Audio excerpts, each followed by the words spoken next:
Hi everyone, this is Olivia. Welcome back to my podcast. We go again next summer. Today I'm so excited because I have my daddy in the house with me. Welcome, daddy. Thank you. So I have engineer Ferdinand Onya. He's 72 with 7 grandchildren and he's visiting me here in the UK. Daddy, how do you see the weather? The weather. Let's say it is pleasant. Is it? I don't think so. It's very cold, chilly. I know, right? It is. You went for a walk this morning and you came back quickly. Yeah, because I did not put on my coat. So I ran in, very, very quickly. Yeah. No worries at all. So today, my dad and I are going to be talking about growing up Nigerian, some of the experiences that shaped the man that he's become. So come along with us. But first, like I do on the podcast, I'm going to ask you a few rapid fire questions, Daddy. Don't even think about it. Just give me the answers. The first thing that comes to your mind, tell me. Are you ready? Yeah, well. Okay, let's play. What year did Nigeria gain independence from Britain? 1960. What's Nigeria's official language? English. And what's the most populous city in Nigeria? Most popular city. Populous. Like Populous. most populated. Lagos. Yes! Which Nigerian writer authored the famous novel Things Fall Apart? Chinua Achebe. What's the largest ethnic group in Nigeria? I say Yoruba or Hausa or Fulani or Igbo. Final answer. By number, the largest ethnic group. The Hausas. How's that? That's correct! Which Nigerian festival is known for its vibrant masquerade dances and is popular in the Yoruba region?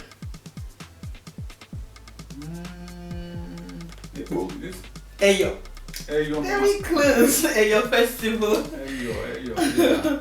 Which river is the longest river in Nigeria? River Niger, of course. Yeah. What are the colors of the Nigerian flag? 2 colors, white and blue. White and Green. white and green. Okay. The green. Which Nigerian former president served as both a military ruler and later as an elected president? But there are 2. Oh. Okay. Obasanjo and the man from Katsina. You actually right. Obasanjo is what I have in mind. That's the only one I know. Who else? Go on. That left just last Buhari. Buhari, yes. Oh, yeah. That's true. Which Nigerian city, and this is the last one, Yeah. is known as the coal city due to its rich coal deposits? That's Enugu. Enugu, Yeah, where I come from. Yeah. Coal city. Yeah. Wonderful. So we're going to get into today's topic, and the first question that I have for you is, growing up Nigerian, I know that things are different from how they were. There's a world of difference. What were some of like the memorable experiences that you had as someone who grew up in the 60s? When were you born? 72, that means you were born 1952. So growing up in the 50s, in the 60s, what were some of the memorable childhood experiences that you had? Yeah, that period, that time, to us, they were harsh. Okay. But these days, we see them as glorious. Yeah. Yeah, like hunting for rabbits, Yeah. for squirrels, Yeah. even for lizards during the war. Yeah. Yeah. It was fine. Age groups like, up to 30, 40, we go and, start looking for squirrels, Squirrels. rabbits. Anyone we see up the tree is dead. There's no way we can find an escape route. Okay. So I'm going to veer a little to your education because growing up you were very big on education. I mean, we used to have this forget me not book, this tea cover notes that me and my siblings we all had growing up. And he will summarize intro tech, he will summarize English, summarize maths, and then leave space and say any questions for us to write the questions that we have. That's one of my memorable, experiences growing up, because it really helped me to be taking first position in school. Good. That's right. So I want to ask about your experience going to school in the 60s, in the 70s. Yeah, I was doing my primary 6 the year the war broke out. Oh. Yeah. Before we left, we graduated, I went for entrance exams to some key colleges around us. Yeah. Notably, CKC Onisha,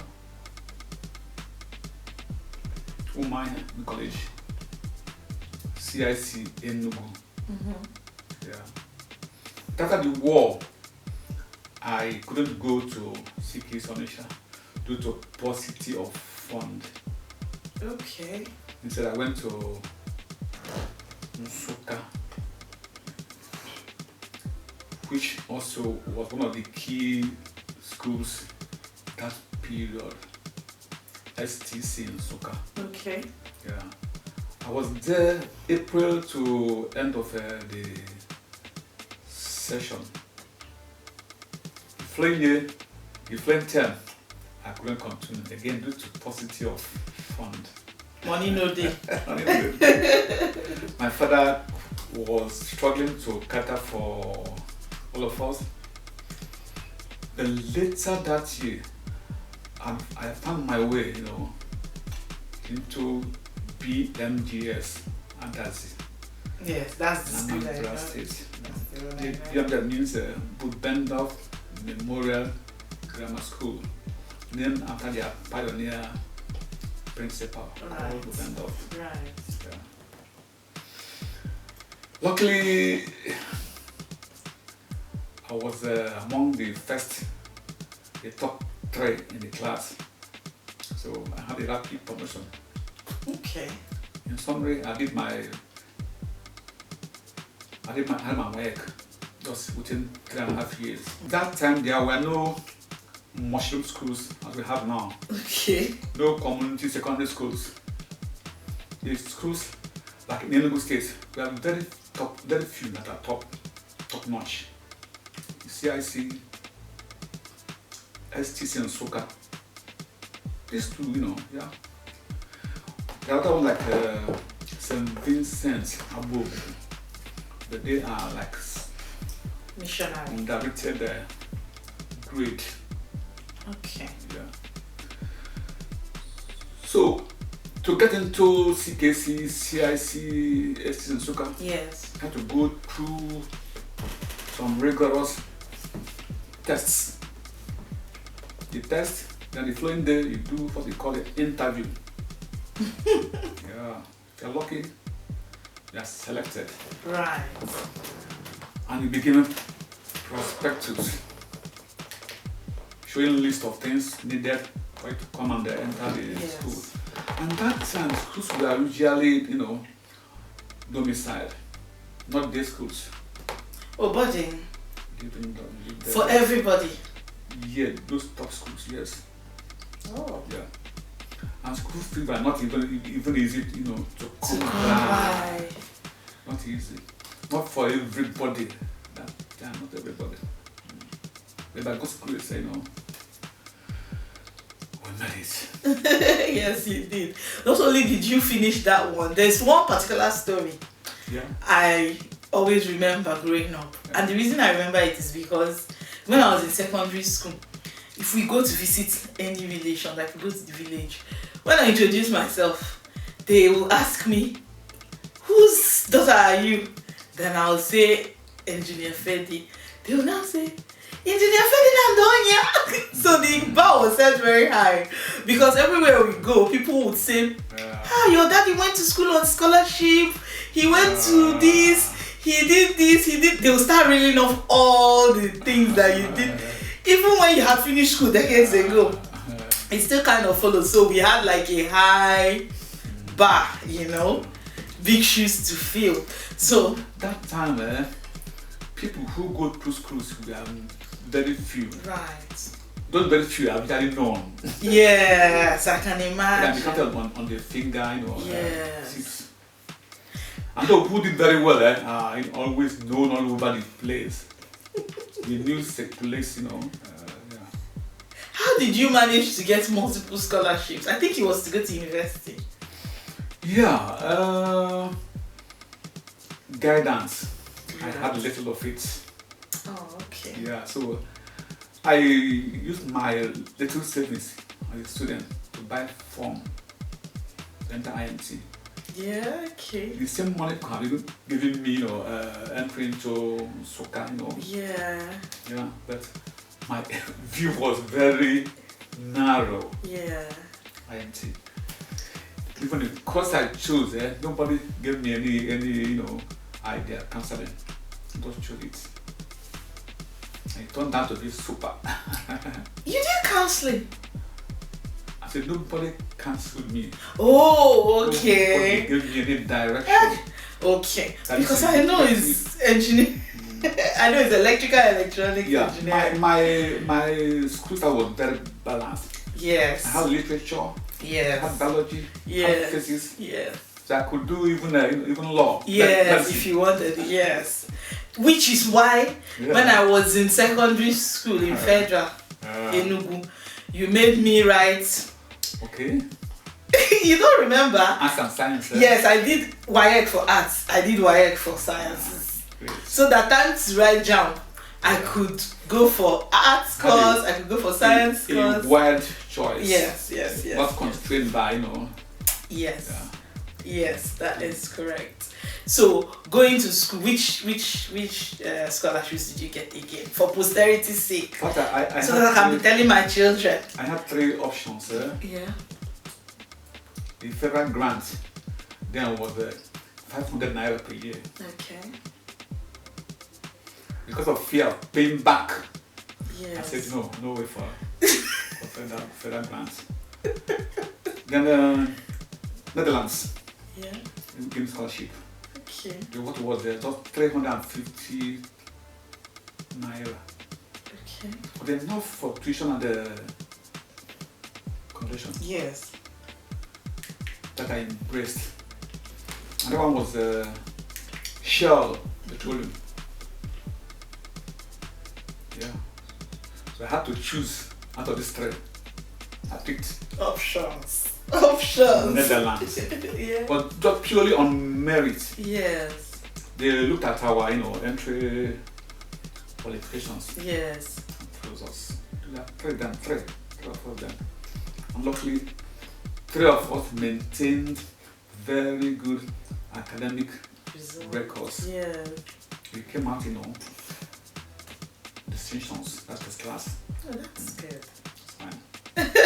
That's good. Congratulations again. Thank you. That time there was nothing like a distraction.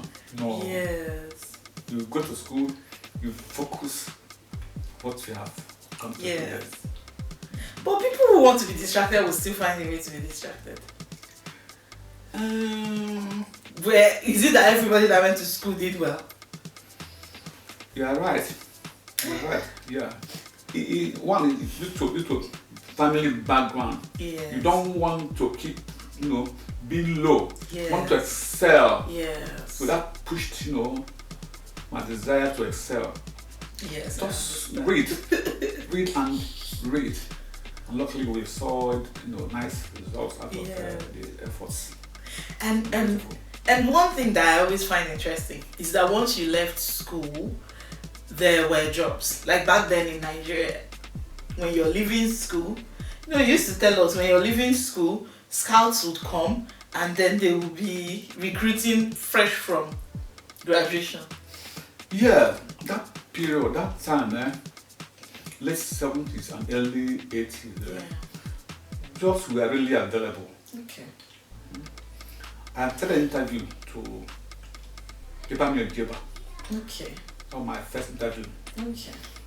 Going there was very hectic. Yes. I went through Makodi where I was serving at the copper. Okay. That was the first day I sailed, I used the, canoe Okay. to cross from Shintaku to Lokoja. Okay. I cannot forget it. That time, nothing like telephone. I said, God, if something happens now, nobody will ever trace my whereabouts. Oh, it was an experience I'll never forget. Just a young boy, just traveling on your own, going somewhere, but you know where you're going. That time anyway. too, luckily, I clinched the job of Peppermint Jeba. I got stuck there because of interest going overseas for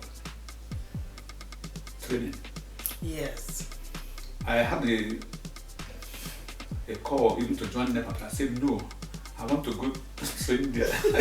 Yes, and I know you did go to India because you keep telling us. I was in Jeba for close to 13 years. Okay. Up here I had my, I got married, had my first 3 children. From there, I had many other jobs. They were all by recommendation. Oh, that's good. Yeah, people would say, hey, this guy, he's okay. Give the contact. So I joined there. From Jeba, I went to Owerri, Imo State. From Imo, I came to Enugu. Not just still Enugu. Where I was even given a top job. But due to political reasons, yes, I didn't take it. The person who brought me to Enugu, yes, and the government had the problem. So I said, how can I, clench government job and dish my, yes, the person that referred you. From there later I joined the Amma Breweries.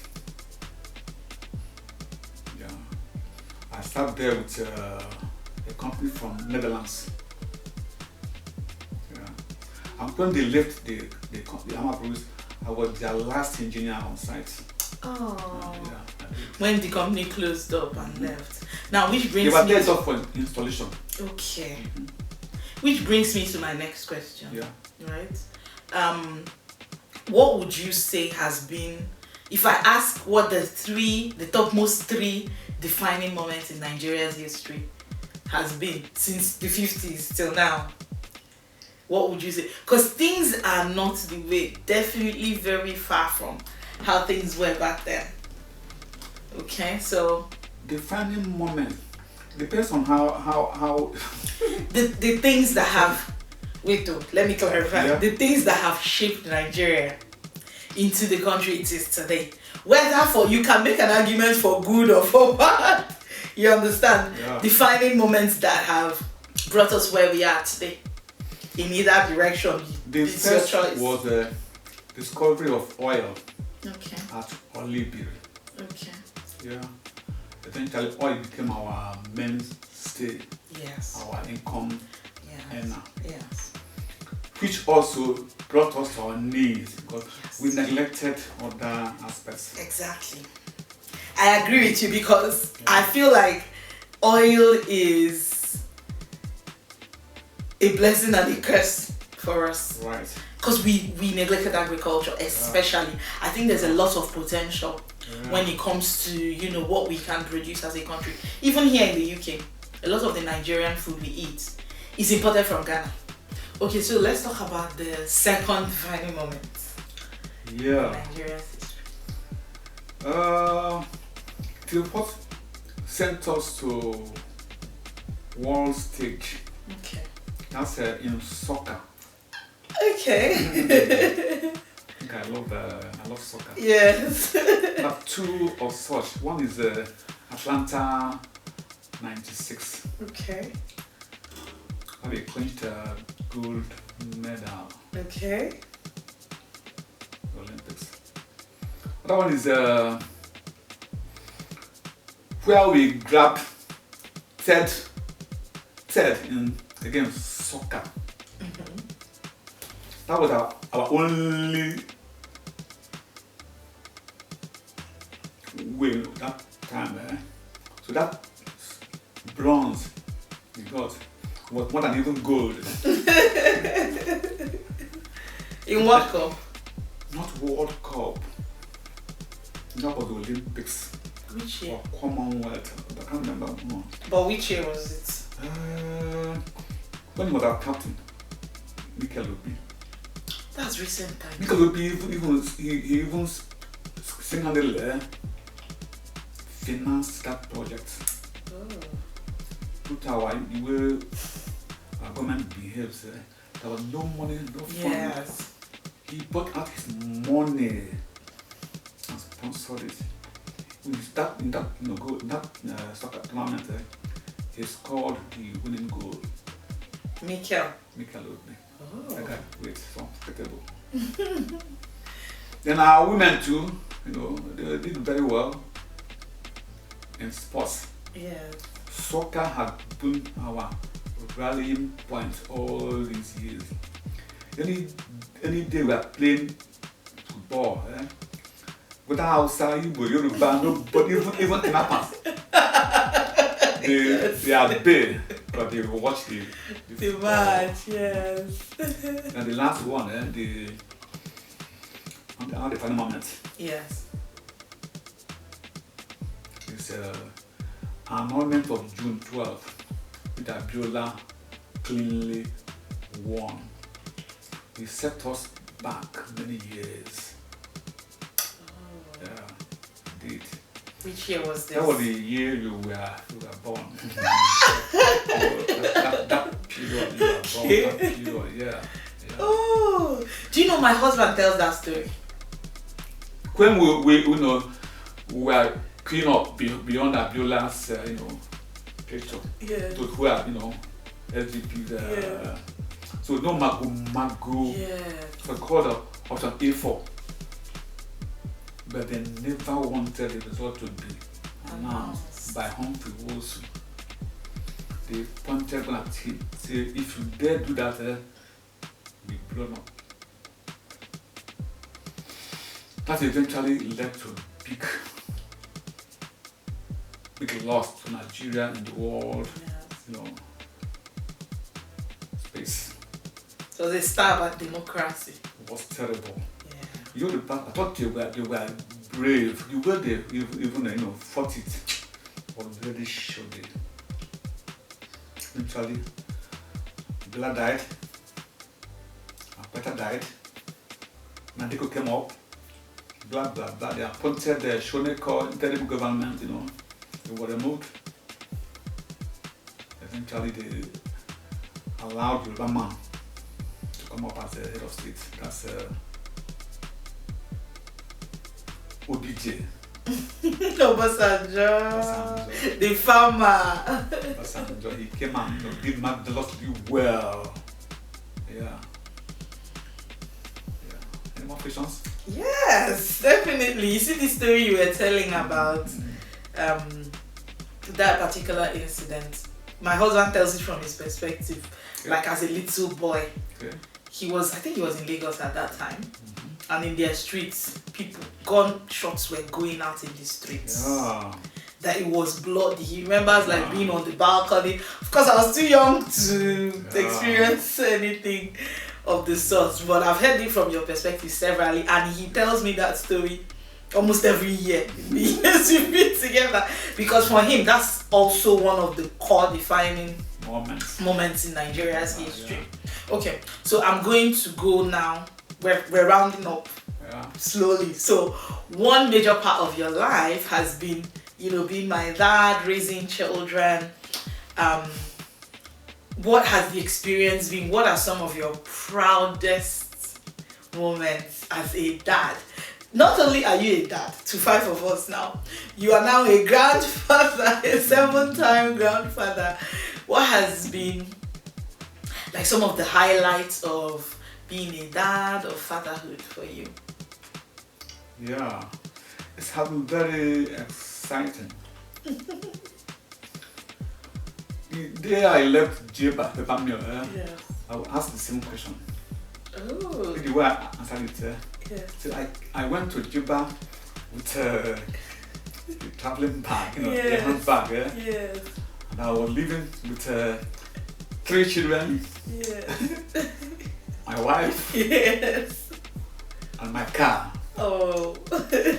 So this time there is even beyond expectations. Yeah, having 5 children doing well, Yes. my wife being alive, being comfortable, and having 7 great grandkids. If I compare what I'm seeing now with life in those days, Yes. when we hardly even see water to cook, even when the food is available, water to cook can be a big headache. And you feel like then, when there were no zinc houses, even when rain falls, cannot get drinking water. Okay, Was it thatched roof? Yeah? Was it thatched roof? Thatched roof, yes. Oh, okay. So we are gathering flood water, put in a pots, Right. put on there to Right. make it look Clean. small. But it doesn't kill the bacteria. But we were alive. Yeah. If you ask me how come Yes. we didn't all die, I say this is the work of God. Yes. That's why there are many things that could have killed us. Yes. The mosquitoes were there, Yes. scorpions were there, snakes were there, snakes Yes. were there. No doctors, no hospitals nearby. But this time around, even in the village, we have giant water reservoirs. Right. Even at the rooftop, we have one. Yes. Water heaters, shower is great. But I feel bad. If you ask somebody to go and touch water from the ground floor, you say, hey, I'm not put her on the pump. I will laugh. You don't understand.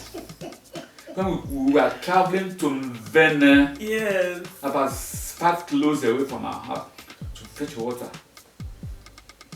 Just to go down and get water from the, it's wonderful. Thank God for all these. Yeah. Some of my fond memories growing up. There's this reservoir we had in the village, in front of the house. Tank, The tank. I like that tank. But some Christmas periods would go there and there's water. But sometimes, I don't know if it was by design, sometimes it will be empty and we'll have to climb inside and wash it. Do you remember? Yeah. You will wash it, you will scoop the water and come outside to pour the water away. That's one of the core memories I have. I used to enjoy climbing into that big Reservoir, yeah.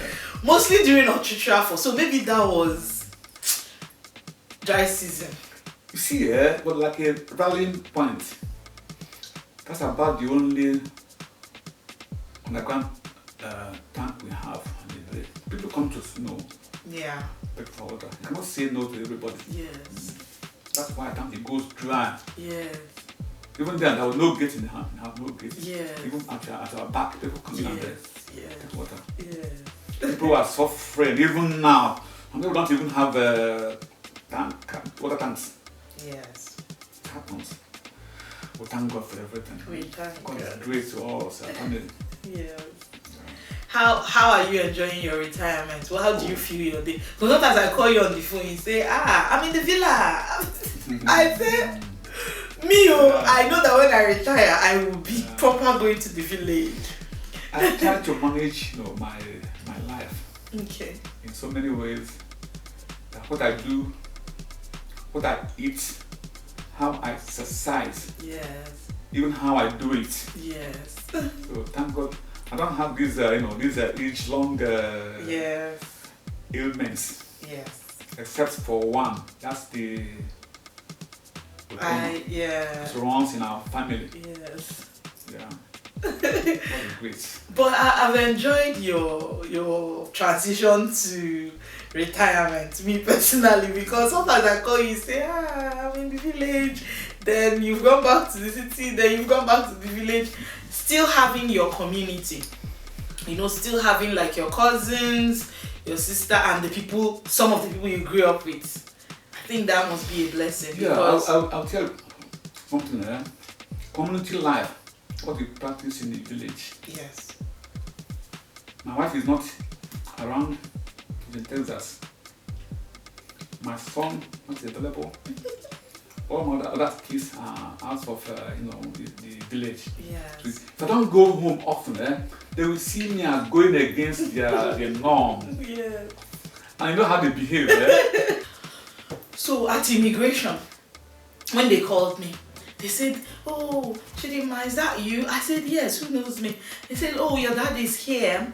Can you tell us, where he's going to?" I said, "Oh, he's going to see my sister, and then he's going to see my elder sister in Glasgow, and then he's going to come and see me in Aberdeen."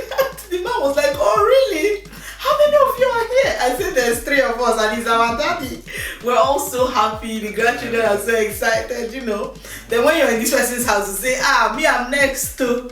So it's been so wonderful having you here with us in the UK, seeing you. There was one day I woke up in the night crying. My husband asked me, "What's the problem?" I said, "I miss my daddy, I miss my mommy. When am I going to see them again?" Because that's something we don't often talk about. Like being abroad, you don't get to see your parents as often, as you might want to. It happens. Yeah, Yes. it happens. But I'm grateful to God that People here are wonderful. When I left Enugu, I landed in Ethiopia.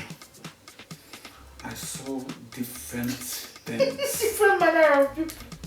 beautiful changes. I was wondering, when can we match up? What is their standards? When can Nigeria match up? When will it ever happen?